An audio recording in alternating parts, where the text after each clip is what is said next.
Hello everyone and welcome back to VLADA'S place. In today's video, I want to introduce you to a very dear friend and an amazing baker and one of his most famous recipes. So I'm here with my neighbor Joe, and not just that he is the best neighbor ever, he also happens to be an amazing baker and amazing chef.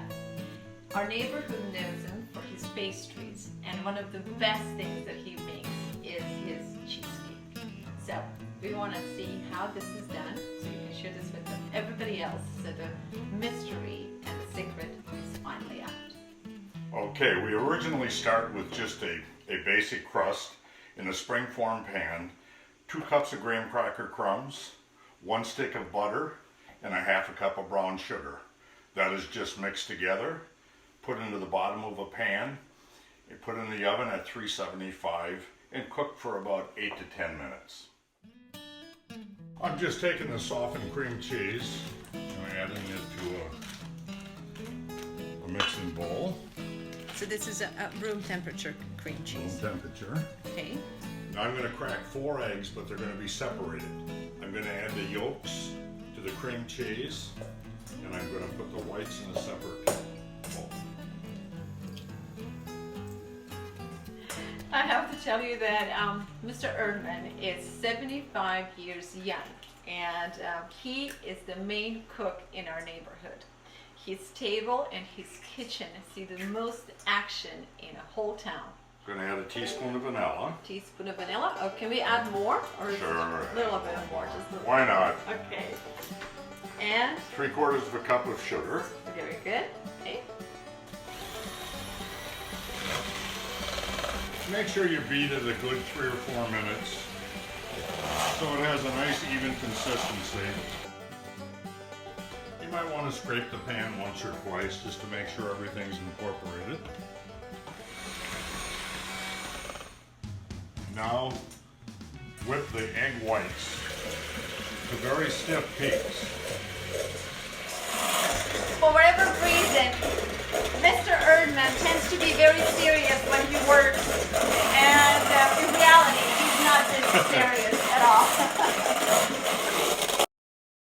I actually prefer to beat the egg whites a little in excess rather than too little. Okay. So that they're nice and Firm. Nice and firm. So isn't this the secret to the fluffiness of a cheesecake? Well, it is. It's the egg whites separate from the yolks. So that's going to fluff up the texture even more. So I'm going to very carefully fold these in, maybe in 2 or 3 different. So you don't add all at once? No, I usually just fold in a little bit.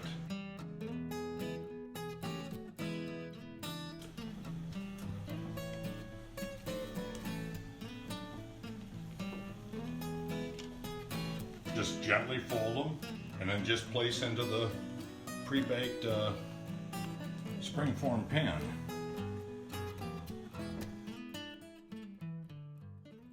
Prior to his retirement, our dear Mr. Joe was a well-known dentist. Today, he surrounds himself with his vineyard, good friends, fine art, and the worldly travels. He loves his country and he loves his friends, and it's always there to help. Okay, then it's just placed into a 375-degree oven for approximately 20-22 minutes.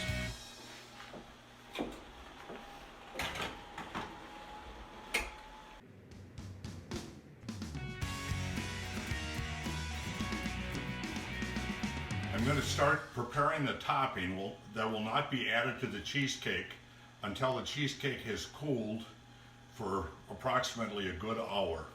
You have to be very, very careful adding the sour cream over the top, or you will break the surface of the cheesecake. So I'm just adding 2 cups of sour cream. I'm adding to that just about another ½ teaspoon of vanilla, or a little bit more, whatever. Always a little bit more. Whatever you can't go prefer. wrong with extra vanilla. And I'm adding about 2 teaspoons of brown sugar to the sour cream. And I'm going to just make sure that that is well mixed.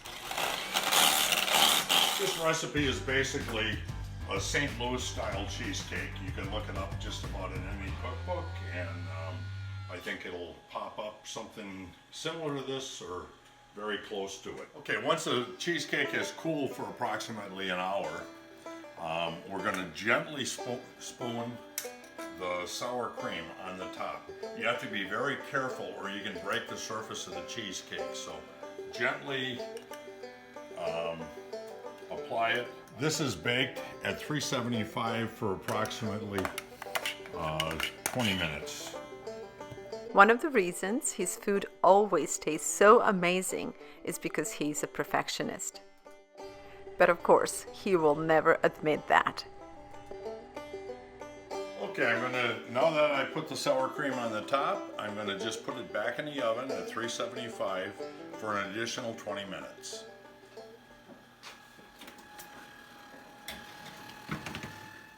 After topping 1, we're moving to topping 2. This is the final and the most important touch. I usually use 2 tablespoons of sugar, Okay. 3 tablespoons of sugar for 2 cups of berries. Okay. So in this case, I used Three times as much. 3 times as much. Okay. It's excellent, not just on a cheesecake, but it's also very good on pancakes or any other desserts. And with that said, I think we have to try this. Very good. Thank you all so much for watching today and for spending time with me and our dear Mr. Joe. So if you're a cook or a baker and you love to stay connected with your friends and family and neighbors, give us your likes and don't forget to subscribe.